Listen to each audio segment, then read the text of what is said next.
ಹಾಗೂ ಮಧ್ಯದಲ್ಲಿ ತಮಗೆ ನ್ಯಾಷನಲ್ ಡಿಸಾಸ್ಟರ್ ಮ್ಯಾನೇಜ್ಮೆಂಟ್ ಅಥಾರಿಟಿ ಇದೆ ಗೌರ್ಮೆಂಟ್ ಆಫ್ ಇಂಡಿಯಾದಲ್ಲಿ, ಅವರು ಕೂಡ ಒಂದು ಪತ್ರವನ್ನು ಬರೆದಿದ್ದಾರೆ.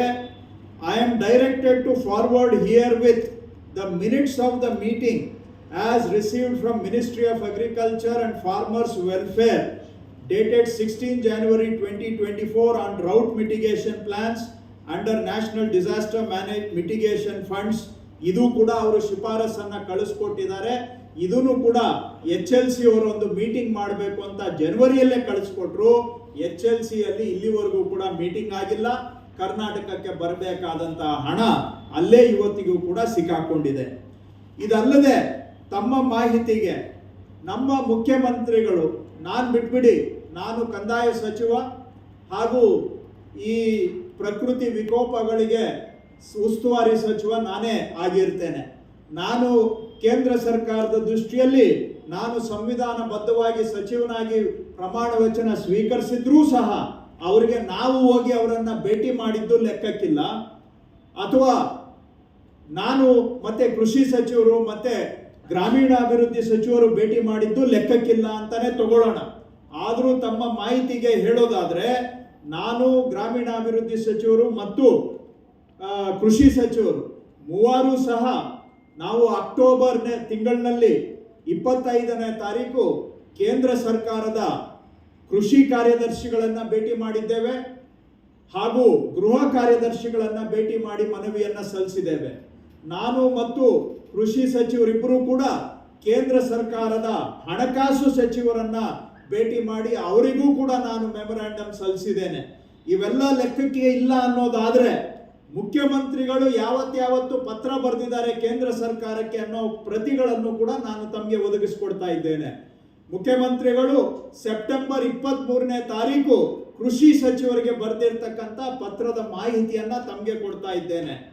ಅದಾದ ನಂತರ ಮಾನ್ಯ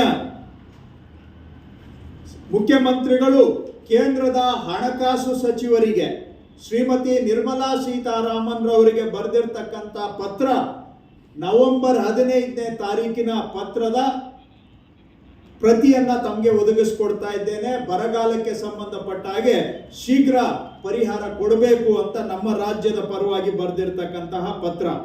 ಹಾಗೆ ನವೆಂಬರ್ 15ನೇ ತಾರೀಕು ಮಾನ್ಯ ಮುಖ್ಯಮಂತ್ರಿಗಳು ಕೇಂದ್ರ ಗೃಹ ಸಚಿವರಿಗೆ ಬರೆದಿರ್ತಕ್ಕಂಥ ಪತ್ರದ ಪ್ರತಿಯನ್ನ ತಮಗೆ ಒದಗಿಸಿಕೊಡ್ತಾ ಇದ್ದೇನೆ. ಇದರಲ್ಲಿ ಸ್ಪಷ್ಟವಾಗಿ ಮಾನ್ಯ ಮುಖ್ಯಮಂತ್ರಿಗಳು ಮನವಿ ಮಾಡಿದ್ದಾರೆ, ತತ್ಕ್ಷಣ ತಾವು NDRF ಅಡಿಯಲ್ಲಿ ಕರ್ನಾಟಕದ ರೈತರಿಗೆ ಬರಬೇಕಾಗಿರ್ತಕ್ಕಂಥ ಬರ ಪರಿಹಾರ ಹಣವನ್ನ ಬಿಡುಗಡೆ ಮಾಡಬೇಕು ಅಂತೇಳಿ ಅಂತ. ಹಾಗೇನೆ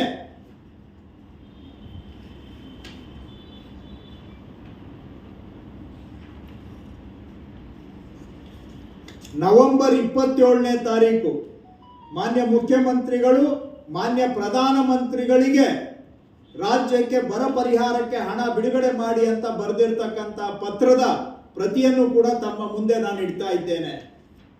ಹಾಗೂ ಮುಂದುವರೆದು ಅದೇ 27ನೇ ತಾರೀಕು ನವೆಂಬರ್ ಮಾನ್ಯ ಗೃಹ ಸಚಿವರಿಗೆ ಮಾನ್ಯ ಮುಖ್ಯಮಂತ್ರಿಗಳು ಬರೆದಿರ್ತಕ್ಕಂಥ 2ನೇ ಪತ್ರದ ಪ್ರತಿಯನ್ನು ಕೂಡ ತಮ್ಮ ಮುಂದೆ ಇಡ್ತಾ ಇದ್ದೇನೆ.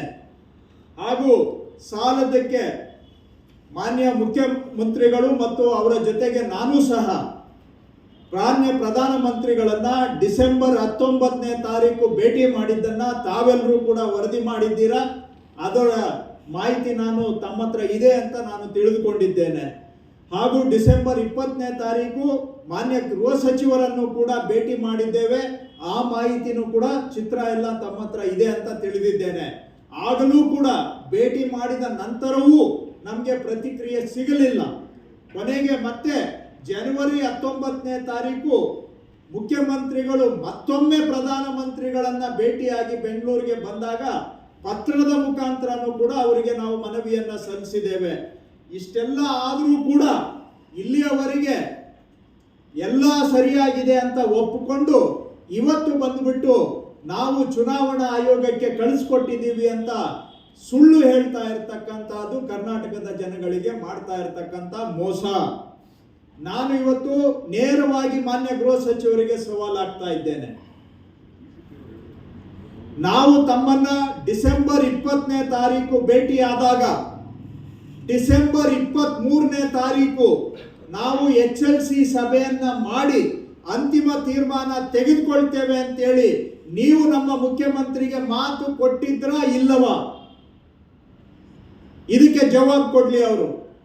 ಅವರು ಹೇಳಿದ್ದ ಟೈಮ್ಗೆ ವಿಧಾನಸೌಧದಲ್ಲಿರುವಂತಹ ಗಾಂಧಿ ಸ್ಟ್ಯಾಚ್ಯೂ ಎದುರುಗಡೆ ನಾನು ಬರ್ತೇನೆ, ಅದಕ್ಕೆ ನಮ್ಮ ಹತ್ರ ಸಾಕ್ಷಿನೂ ಇದ್ದಾರೆ. ನಮ್ಮ ರಾಜ್ಯಸಭೆ ಸದಸ್ಯರು GC ಚಂದ್ರಶೇಖರ್ ಅವರು ಕೂಡ ಅವತ್ತು ಸಭೆಯಲ್ಲಿ ಉಪಸ್ಥಿತರಿದ್ದರು. ಆವತ್ತಿನ ದಿನದ ಮತ್ತೊಬ್ಬ ರಾಜ್ಯಸಭಾ ಸದಸ್ಯರು ಶ್ರೀ ಹನುಮಂತಯ್ಯ ಅವರು ಕೂಡ ಆ ಸಭೆಯಲ್ಲಿ ಇದ್ದರು.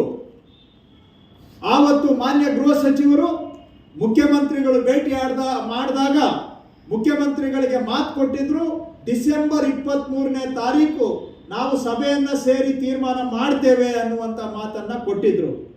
ನೀವು ಆ ಮಾತು ಕೊಟ್ಟಿದ್ರಾ ಇಲ್ವಾ ಅಂತೇಳಿ ಗಾಂಧಿ ಸ್ಟ್ಯಾಚ್ಯೂ ಎದುರುಗಡೆ ಬಂದು ಸತ್ಯ ಪ್ರಮಾಣ ಮಾಡಿ ಹೇಳಿ, ನಾವು ಬರ್ತೇವೆ, ನೀವು ಮಾತು ಕೊಟ್ಟಿದ್ರಾ ಇಲ್ವಾ, ನಮಗೆ ರಾಜ್ಯದ ಪರವಾಗಿ ಮುಖ್ಯಮಂತ್ರಿಗಳು ತಮ್ಮನ್ನ ಭೇಟಿ ಮಾಡಿದಾಗ ನಾವು ಸಹ ಪ್ರಮಾಣ ಮಾಡ್ತೇವೆ.